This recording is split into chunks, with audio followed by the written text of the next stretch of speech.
Hello, good morning, everyone. I am Dr. Pawan Kumar Jha from CIMAGE group of institution. आप लोगों के लिए फिर एक न्यू वीडियो लेकर के हम आए हैं। जैसे कि प्रीवियस वीडियो में भी हम लोग समझे थे कि कैसे अकाउंटिंग इक्वेशन को हम लोग सॉल्व करें कि so the following transaction prepare accounting equation, यानी जो भी मॉनेटरी ट्रांजेक्शन है उन मॉनेटरी ट्रांजेक्शन को आप कैसे अकाउंटिंग इक्वेशन में आप इसको रखेंगे, एक्सप्रेस्ड करेंगे। तो कुछ ट्रांजेक्शन हम प्रीवियस वीडियो में भी समझाए थे, कुछ ट्रांजेक्शन आज के वीडियो में भी हम लोग समझेंगे। और बहुत ही जैसे कि हम बार बार इस चीज़ को बोल रहे हैं कि ये जो चैप्टर है, ये chapter basically dual aspect concept पर भी डिपेंडेड है, या यूँ कहें कि double entry system of book keeping पर भी डिपेंडेड है।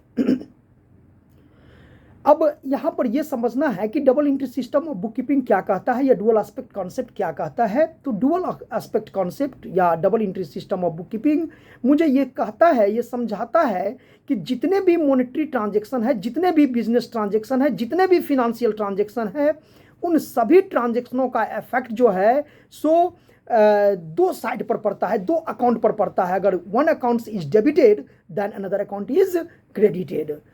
तो सॉरी, तो यहाँ पर जो सबसे फर्स्ट ट्रांजेक्शन है वो ये कहता है कि मान लीजिए कि Ram and Shyam started business with cash is ₹5 lakh and 3 lakh.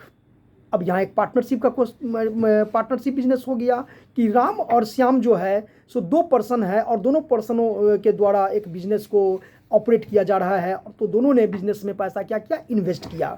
तो निश्चित रूप से ये बिजनेस के लिए क्या हो गया, कैपिटल हो गया। तो कैपिटल मतलब पार्टनर्स कैपिटल। जब पार्टनरशिप बिजनेस का हम लोग क्वेश्चन सॉल्व करते हैं तो उसको हम लोग पार्टनर्स कैपिटल कहते हैं।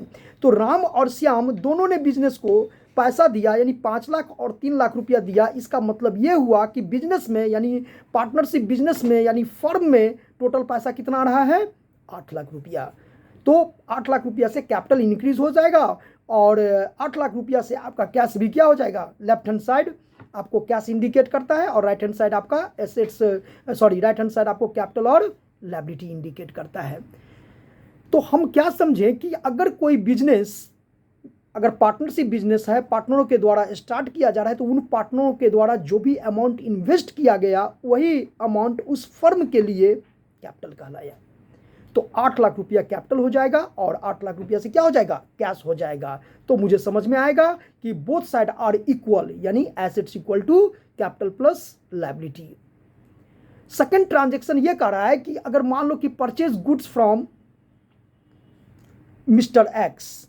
अब मिस्टर एक्स से आप सामान परचेज कर रहे हो, इसका मतलब मिस्टर एक्स जो है यहां पर आपका क्या हो गया, क्रेडिटर हो गया।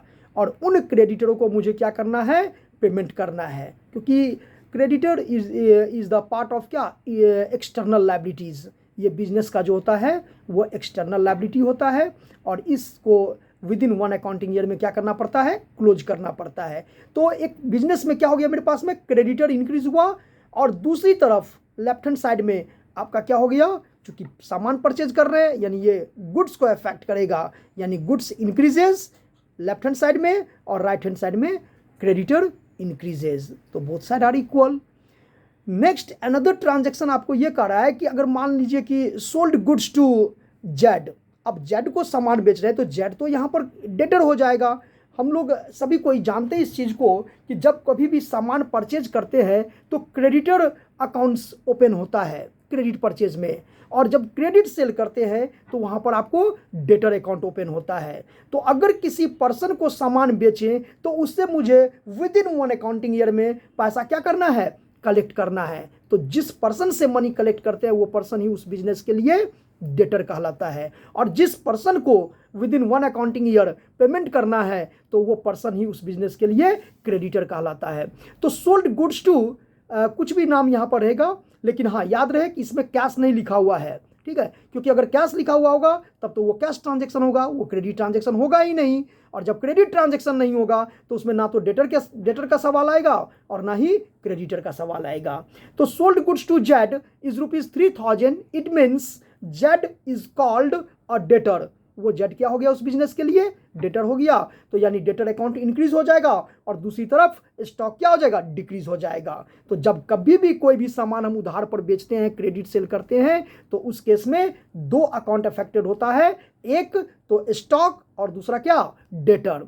अब आपको अगर इस तरह का ट्रांजैक्शन हो कि रेंट रिसीव इज ₹200, अब रेंट रिसीव है, इसका मतलब बिजनेस के लिए क्या हुआ, इनकम हुआ। और दूसरी तरफ क्या, इनकम से जो इफेक्टेड होता है वो कैपिटल अकाउंट होता है। तो कैपिटल अकाउंट को हम लोग क्या करेंगे, यहां पर डिक्रीज कर देंगे, एक्सपेंसेस से डिक्रीज कर देंगे और इनकम से इंक्रीज कर देंगे। तो चूंकि इसमें रेंट रिसीव कर रहे हैं या इंटरेस्ट रिसीव कर रहे हैं या कमीशन रिसीव कर रहे हैं, कुछ भी रिसीव करें, तो उसको कैपिटल में क्या कर देना है, इंक्रीज कर देना है, और दूसरी तरफ कैश में क्या कर देना है, इसको डिक्रीज कर देना है। तो इस तरह से हम लोग इसको अकाउंटिंग इक्वेशन को समझ सकते हैं। तो आप लोग इसको समझने के लिए, जानने के लिए अंत तक प्लीज़ वीडियो देखें, ताकि आप लोगों का अच्छी तरह से कॉन्सेप्ट क्लियर हो। फिर नेक्स्ट वीडियो में हम लोग इसको एक और क्वेश्चन लेकर के आएंगे। तब तक थैंक यू, धन्यवाद।